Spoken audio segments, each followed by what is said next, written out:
Hi friends, അസ്സാം വലൈക്കും. അപ്പോൾ ഇന്ന് ഞാൻ വന്നിട്ടുള്ളത് നല്ല ടേസ്റ്റി ആയിട്ടുള്ള ഒരു ഈവനിങ് സ്നാക്സിൻ്റെ റെസിപ്പി ആയിട്ടാണ്. അപ്പോൾ എല്ലാവരും വീഡിയോ ഒന്ന് സ്കിപ്പ് ചെയ്യാതെ തന്നെ കണ്ടു നോക്കുക. അപ്പോൾ നമുക്ക് ഈ ഒരു സ്നാക്സ് റെഡിയാക്കാനായിട്ട് ഞാനിപ്പോൾ ഇവിടെ എടുത്തിട്ടുള്ളത് നമ്മുടെ ഇഡ്ഡലിയുടെ മാവാണ്. അപ്പോൾ ഞാനതൊരു 2 കപ്പ് ഇഡ്ഡലി മാവ് എടുത്തിട്ടുണ്ട്. ഇനി ഇതിലേക്ക് നമുക്ക് കുറച്ച് ഇൻഗ്രീഡിയൻസ് ഒക്കെ ചേർത്ത് കൊടുക്കുക. ഒരു മീഡിയം സൈസിലുള്ള സവാള ചെറുതായിട്ട് കട്ട് ചെയ്ത് ചേർത്ത് കൊടുത്തിട്ടുണ്ട്. അതുപോലെ തന്നെ ഒരു ക്യാരറ്റ് ചെറുതായിട്ട് ചോപ്പ് ചെയ്ത് ചേർത്ത് കൊടുക്കുന്നുണ്ട്. ഇനി ഇതിലേക്ക് കുറച്ച് കറിവേപ്പിലയും കുറച്ച് മല്ലിയിലയും കൂടി ചേർത്ത് കൊടുക്കുക.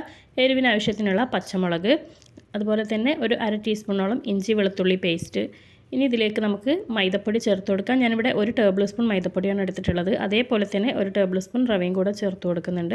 അതെല്ലാം ചേർത്ത് നന്നായിട്ട് തന്നെ നമുക്കൊന്ന് മിക്സ് ചെയ്തെടുക്കാം.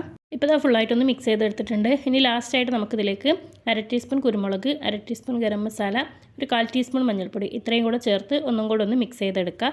ഇനിയിപ്പോൾ ഇത് റെസ്റ്റ് ചെയ്യാൻ വെക്കേണ്ട ആവശ്യമൊന്നുമില്ല, നമുക്ക് പെട്ടെന്ന് തന്നെ ഫ്രൈ ചെയ്തെടുക്കുക. അതുകൊണ്ടാണ് ബാക്കിയുള്ള ആ ഒരു പൊടികൾ ഞാൻ ലാസ്റ്റായിട്ട് ഇട്ട് കൊടുത്തത്. ഇനിയിപ്പോൾ ഇത് പെട്ടെന്ന് തന്നെ നമുക്കൊന്ന് ഫ്രൈ ചെയ്തെടുക്കാം.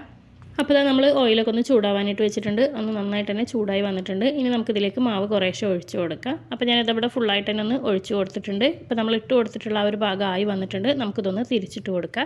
ഒരു മീഡിയം ഫ്ലെയിമിൽ വെച്ചിട്ട് നമുക്കിതൊന്ന് ഫ്രൈ ചെയ്തെടുക്കുക. തിരിച്ച് മറിച്ച് ഇട്ട് കൊടുത്ത് നല്ലൊരു ഗോൾഡൻ കളർ ആകുന്നവരെ ഫ്രൈ ചെയ്തെടുക്കുക. അപ്പോൾ ഇതാ നമ്മുടെ ആ ഒരു ആദ്യത്തെ ട്രിപ്പ് ഇവിടെ ഫ്രൈ ആയി വന്നിട്ടുണ്ട്. നമുക്കിത് എണ്ണയിൽ നിന്നും കോരിയെടുക്കാം.